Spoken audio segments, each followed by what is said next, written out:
ஆன்மீக சொந்தங்கள் அனைவருக்கும் வணக்கங்க. இன்றைக்கி நம்மளுடைய சேனலில் என்ன மாதிரியான தகவல் எல்லாம் பார்த்து தெரிஞ்சுக்க போகிறோம் அப்படின்னு பார்த்தீங்கன்னா, ராசி சக்கரத்தில் 3வது ராசியாக இருக்கக்கூடிய மிதன ராசியை சேர்ந்தவங்க அனைவருக்குமே இந்த ஜூன் மாதம் 10ஆம் தேதி அன்று பௌர்ணமியானது நடக்க இருக்குது. இந்த பௌர்ணமிக்கு பிறகு சில பல மாற்றங்கள் எல்லாம் உங்கள் வாழ்க்கையில் நடக்க போகுது.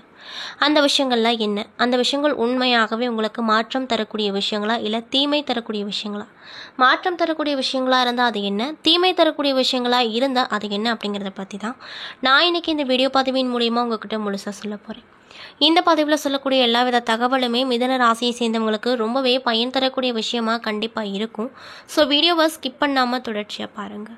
அது மட்டும் இல்லாமல் உங்களுக்கு குரு பகவானை ரொம்ப ரொம்ப பிடிக்கும் அப்படின்னா இந்த வீடியோக்கு ஒரு லைக் பண்ணிவிட்டு நம்மளுடைய கமெண்ட் பாக்ஸில் குரு பகவானுக்கு போற்றி அப்படின்னு சொல்லி மறக்காமல் பதிவிடுங்க. இந்த சமயத்தில் நீங்கள் அவரை நினைத்து இப்படி ஒரு விஷயம் பண்ணும்போது கண்டிப்பாக நீங்கள் என்ன விஷயங்கள் நடக்கணும்னு சொல்லி மனதார நினைக்கிறீங்களோ அந்த விஷயங்கள் அனைத்தையுமே அவர் நிச்சயமாக நடத்தி கொடுப்பாரு. ஸோ நம்பிக்கையோடு இந்த ஒரு விஷயத்தை பண்ணி பாருங்கள். மேலும் இது போன்ற ஆன்மீகம் சம்மந்தப்பட்ட வீடியோக்களெல்லாம் நீங்கள் முழுசாக பார்க்கணும் அப்படின்னு நினச்சா நம்ம சேனலில் சப்ஸ்கிரைப் பண்ணிவிட்டு கீழே இருக்கும் பெல் ஐக்கானையும் மறக்காமல் கிளிக் பண்ணுங்கள். அப்போ தான் நம்ம சேனலில் போடுற ஒவ்வொரு வீடியோவுமே நோட்டிஃபிகேஷனாக உங்ககிட்ட வந்து சேரும். ஸோ இப்போ வாங்க நம்ம முழுமையாக பார்த்து தெரிஞ்சுக்கலாம். மீன ராசிக்காரங்க எல்லோரிடமும் நல்லா பேசக்கூடியவர்களாக காணப்படுவாங்க. அது மட்டும் இல்லாமல் ஒரு முறை பார்த்தாலே அவர்களை தன் பக்கம் ஈர்க்கக்கூடிய திறமையுடையவங்களாகவும் மிதன ராசிக்காரங்க இருப்பாங்க. மனிதர்களை ஈர்க்கும் ஒரு சக்தி வாய்ந்த ஆற்றல் கொண்டவங்க அப்படின்னே சொல்லலாம். ஆனாலுமே அவர்களுடைய இந்த திறமை பற்றி அவர்கள் ஒருபோதும் சட்டை செய்யவே மாட்டாங்க. ஒரு கூட்டத்தில் தாங்கள் தான் மிக கவர்ச்சிகரமான நபர் என்பதை மிதன ராசிக்காரங்க அறிந்தே இருப்பாங்க. ஆனாலும் அதை பற்றியெல்லாம் அக்கறை எடுத்துக்கொள்ள மாட்டாங்க. ஏன் அப்படின்னா இது போன்ற விஷயங்களை அவர்களை பாதிப்பதில்லை அப்படின்னு சொல்லப்படுதுங்க. அது மட்டும் இல்லாமல் இவங்க எப்படி இரட்டைத்தன்மை உடையவங்களாக இருப்பாங்களோ அதே மாதிரி தான் இவர்களுடைய செயல்களிலும் இரட்டைத்தன்மை இருக்கும். ஒரு வேலையை செஞ்சுட்டு மற்றொரு வேலையும் செய்வாங்க. அதாவது எந்த ஒரு இடமா இருந்தாலுமே மற்றவங்கெல்லாம் ஒரு வேலையை மட்டும் செய்வாங்க, ஆனால் இவங்க மட்டும் 2-3 வேலையை கையாளக்கூடிய திறமை அப்படிங்கிறது இவங்களுக்கு இருக்கும். பிறவிலேயே சாகசங்களை விரும்பும் இவர்கள் பொழுதுபோக்காக நிறைய சாகசங்களை செய்வாங்க. வாய்ப்பு கிடைக்கும் போதெல்லாம் பல இடத்துல தங்களுடைய சாகசத்தை காட்டி விடுவாங்க. திறமையான வாழ்க்கை துணைவரை தேடுவராக இருந்தால் மிதனராசிக்காரர்கள் உங்களுக்கு கண்டிப்பாக மிகுந்தவர்களாக இருப்பாங்க. முதலில் உங்களுக்கு வாழ்த்து தான் சொல்லணும். ஏன் அப்படின்னா மிதன ராசிக்காரர்களின் மனதில் இடம் பிடிப்பது அப்படிங்கிறது காற்றில் பறக்கும் பறவை கைப்பற்ற முயலாத ஒரு விஷயமா இருக்கும். அந்த அளவுக்கு தான் இந்த மிதன ராசிக்காரங்க இருப்பாங்க. அது மட்டும் இல்லாமல் இவங்க தங்களின் மதிப்பு என்ன அப்படிங்கிறது மிக சரியாக தெரியும். உங்களுடைய உள்நோக்கு உண்மை இல்லை என்று அவர்கள் ஒரு நொடி நினச்சிட்டாங்க அப்படின்னா உங்கள் விரலின் வழியே புகையை போல நழுவி விடுவாங்க. ஒரு முறை அவர்களுடைய கவனம் உங்கள் மீது விழுந்து விட்டால் வேறு எதை பற்றியும் அவங்க கவலைப்பட மாட்டாங்க. உங்கள் வாழ்க்கையின் ஒவ்வொரு நொடியையும் அளவுக்கு அதிகமாக கட்டுக்கடங்காத அன்பால் அழகாக நிறைப்பார்கள்.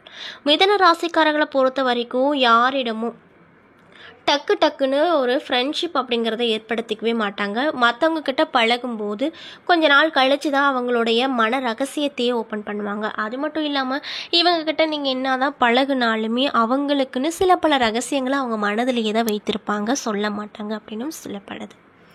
மேலும் இவங்க ரொம்பவே அமைதியானவங்களாக இருப்பாங்க. எந்த ஒரு வேலை கொடுத்தாலும் எப்பொழுதுமே சுறுசுறுப்பாக இருப்பாங்க. அந்த வேலையும் சீக்கிரமாக முடிச்சிருவாங்க. மேலும் இவங்க ரொம்பவே அறிவு கூர்மை உடையவர்களாக இருப்பாங்க. உங்கள் பிரச்சனை எதுவாக இருந்தாலுமே அதுக்கு ஒரு நல்ல தீர்வு கிடைக்கணும் அப்படின்னு நீங்கள் ஆசைப்பட்டீங்கன்னா கண்டிப்பாக நீங்கள் மிதன ராசி நேர்களை அணுகலாங்க.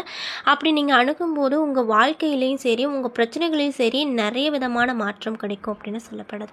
அதே போல் மிதன ராசிக்காரர்கள் அவர்கள் பார்க்கும் எல்லாவற்றிலுமே ஆர்வத்தை தூண்டும் பகுத்தறிவும் ஒரு நுண்ணறிவை கொண்டிருக்கு. அவர்களின் மூளை எல்லாவற்றையும் கிரகிக்கக்கூடிய ஆற்றல் பெற்றிருக்கு அப்படின்னு சொல்லப்படுதுங்க.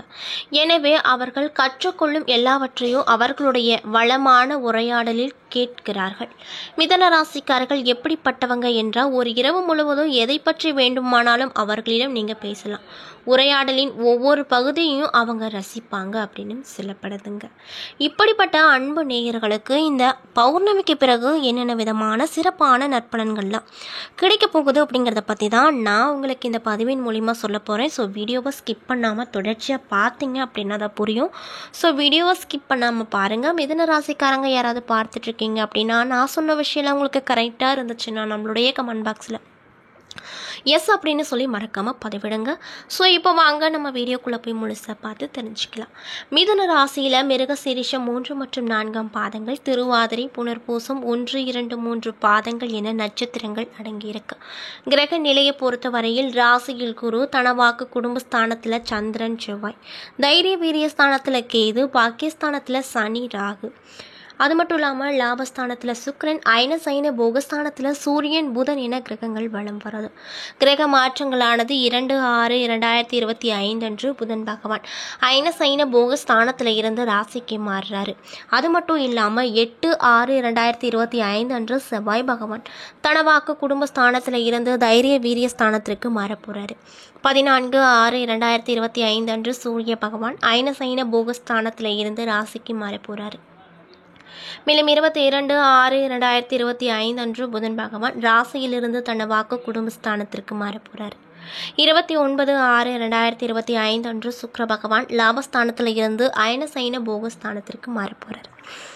இதனால் உங்களுக்கு இந்த காலகட்டம் அப்படிங்கிறது எப்படி இருக்க போகுதுன்னு பார்த்தீங்கன்னா, நல்லவர் கெட்டவர் என்று பாராமல் எல்லோரிடமும் சுமூகமாக நடந்து கொண்டு அவர்களை நன்கு பயன்படுத்தி காரியங்கள் அனைத்திலுமே வெற்றி பெறக்கூடிய திறமையுடையவங்க தான் இந்த மிதுன ராசிக்காரங்க. அப்படிப்பட்டவங்களுக்கு இந்த காலகட்டம் எப்படி இருக்க போகுது அப்படின்னு பார்த்தீங்கன்னா, முடிவெடுப்பதில் சிறந்தவங்களாக இருப்பீங்க. மேலும் இந்த காலகட்டத்தில் உங்களுடைய குழப்பங்கள் நீங்கி மனதில் தெளிவு உண்டாகும். முயற்சிகளில் எதிர்பார்த்த பலன் கிடைக்கும். வழக்குகளில் சாதகமான போக்கு காணப்படும். தொழில் மற்றும் வியாபாரத்தில் நீங்கள் எடுக்கும் முயற்சி அனைத்திலுமே வெற்றி கிடைக்கும். உத்தியோகத்தில் இருக்கக்கூடியவங்களுக்கு இடமாற்றம் உண்டாகும். உழைப்பு அதிகரிக்கும். தொழில் வியாபாரத்தில் எதிர்பார்த்த அளவு வேகம் இருக்கும். பணவரத்து தாமதப்படலாம். ஆர்டர்கள் தொடர்பாக நீங்கள் அழைய வேண்டிய அலைச்சல் உண்டாகும். அந்த அலைச்சலிலுமே உங்களுக்கு வெற்றி கிடைக்கும். பங்குதாரர்களோடு இருந்து வந்த பிரச்சனைகள் நீங்கும். அரசாங்கத்தில் இருக்கக்கூடிய விஷயங்கள் அனைத்துமே அனுகூலமாக நடக்குங்க. மேலும் குடும்பத்தில் இருப்பவர்களின் வீண் பேச்சால மன வருத்தம் உண்டாகக்கூடும். கணவன் மனைவிக்கிடையே திடீர் கருத்து வேற்றுமைகள் ஏற்பட்டு அதற்கு பின்னர் சரியாகும். வீண் பிரச்சனைகளில் தலையிடாமல் ஒதுங்கி செல்வது நல்லது தருங்க. உறவினர்கள் மற்றும் நண்பர்களிடம் பழகும் போது கவனம் தேவை. பெண்களுக்கு குழப்பம் நீங்கி மனதில் தெளிவு உண்டாகும். எதையும் ஒரு முறைக்கு இருமுறை யோசித்து செய்வது நல்லதுங்க. மேலும் கலைத்துறையில் இருக்கக்கூடியவங்களுக்கு இந்த காலகட்டம் எப்படி இருக்குன்னு பார்த்தீங்கன்னா, காரிய வெற்றிக்கு தேவையான உதவிகள் கிடைக்கும். எதிர்பார்த்த செலவு உண்டாகும். சொத்து மனை சம்பந்தப்பட்ட காரியங்களில் தடை தாமதங்கள் வரக்கூடும். வீண் பயம் ஏற்படும். ஏற்கனவே செய்த காரியங்களுக்கான பலனை இப்போ அடைய வேண்டிய நிலைமை உண்டாகும். மேலும் அரசியல் துறையில் இருக்கக்கூடியவங்களுக்கு வீண் வழக்கு விவகாரங்கள் வரலாம். எச்சரிக்கையாக செயல்படுவது நல்லதுங்க. வெளிநாட்டு பயண வாய்ப்புகள் வரக்கூடும். இன்னும் சிலருக்கு வெளியூர் பயணம் செல்வீர்கள். எதிர்பாலினத்தாரோடு பழகும் போது கவனம் தேவை. மனதில் தெம்பு உண்டாகும். மகிழ்ச்சி அதிகரிக்கும். மாணவர்களுக்கு முயற்சிகளில் எதிர்பார்த்த பலன் கிடைப்பதால் மகிழ்ச்சிகரமாக இருப்பீங்க. அது மட்டும் இல்லாமல் கூடுதல் மதிப்பெண் பெற அதிக நேரம் படிப்பது ரொம்ப ரொம்ப நல்லதுங்க. மேலும் மிதுன ராசியில் இருக்கக்கூடிய மிருகசீரிஷம் 3 மற்றும் 4ஆம் பாத நட்சத்திர நண்பர்களுக்கு இந்த காலகட்டம் எப்படி இருக்க போகுது அப்படின்னு பார்த்தீங்கன்னா, தொழில் மற்றும் வியாபாரத்தை பொறுத்த வரைக்கும் தொழில் மற்றும் வியாபாரத்தை மாற்றலாமா என்ற எண்ணம் உண்டாகும். உத்தியோகத்தில் இருப்பவங்களுக்கு இடம் மாற்றம், பதவி உயர்வு கிடைக்க போகுது. தொழில் மற்றும் வியாபாரத்தில் வர வேண்டிய பாக்கிகள் வசூலாகும். வாகனங்கள் மூலமாக லாபம் கிடைக்கும். சரக்குகளை வெளியூருக்கு அனுப்பும் போது கவனமாக இருங்க. மேலும் திருவாதிரை நட்சத்திர நண்பர்களுக்கு இந்த காலகட்டம் எப்படி இருக்க போகுதுன்னு பார்த்தீங்கன்னா, கணவன் மனைவிக்கிடையே இருந்து வந்த கருத்து வேற்றுமை நீங்கும். உங்களை பற்றி யாராவது வீண் அவதூறு பேசினால் கண்டுகொள்ளாமல் ஒதுங்கி விடுவது நல்லது. விருந்து கேளிக்கை நிகழ்ச்சிகளில் கலந்து கொண்டு ருசியான உணவை உண்பீர்கள். மேலும் புனர்பூசம் 1, 2, 3 பாத நட்சத்திர நண்பர்களுக்கு இந்த காலகட்டம் எப்படி இருக்குன்னு பார்த்தீங்கன்னா, எந்த ஒரு வேலையையும் மன திருப்தியோடு செய்வீங்க. சாமர்த்தியமான பேச்சின் மூலமாக காரியத்தில் வெற்றி பெறுவீங்க. பணவரத்து அப்படிங்கிறது கிடைக்கும். கடுமையான முயற்சி மேற்கொள்வது குறையும். வீண் வாக்குவாதங்களை தவிர்ப்பது நல்லது. எதிர்பாராத செலவுகள் உண்டாகுங்க. மேலும் நீங்கள் என்ன மாதிரியான விஷயத்தை பரிகாரமாக பண்ணணும்னு பார்த்தீங்கன்னா, புதன்கிழமை அன்று பெருமாளுக்கு துளசி மாலை அணிவித்து தீபம் ஏற்றி அர்ச்சனை செய்து வணங்கி வர வாழ்க்கையில் முன்னேற்றத்தை பெறுவீங்க. மேலும் உங்களுக்கு அதிர்ஷ்டம் தரக்கூடிய கிழமைகள் புதன், சுக்கிரன். சந்திராஷ்டம தினங்கள் 14, 15, 16. அதிர்ஷ்டம் தரக்கூடிய தினங்கள் 25 மற்றும் 26 அப்படின்னு சொல்கிறாங்க. என்ன நண்பர்களே, இந்த பதிவின் மூலியமாக மிதுன ராசியை சேர்ந்தவங்களுக்கு இந்த காலகட்டம் அப்படிங்கிறது என்னென்ன விதமான மாற்றத்தை தரக்கூடிய காலகட்டமாக அமைய போகுது அப்படிங்கிறத பற்றி தெளிவாகவும் விரிவாகவும் நான் இன்றைக்கி இந்த பதிவின் மூலியமாக உங்கள்கிட்ட முழுசாக சொல்லியிருப்பேன். இந்த பதிவில் சொல்லியிருக்கக்கூடிய எல்லா வித தகவலுமே உங்களுக்கு பயன் தரக்கூடிய விஷயங்களாக கண்டிப்பாக அமைஞ்சிருக்கும். ஸோ வீடியோ பிடிச்சிருந்தால் லைக் பண்ணுங்கள், ஷேர் பண்ணுங்கள். அது மட்டும் இல்லாமல் உங்களுக்கு குரு பகவானை ரொம்ப பிடிக்கும் அப்படின்னா அந்த வீடியோக்கு ஒரு லைக் பண்ணிவிட்டு நம்மளுடைய கமெண்ட் பாக்ஸில் குரு பகவானுக்கு போற்றி அப்படின்னு சொல்லி மறக்காமல்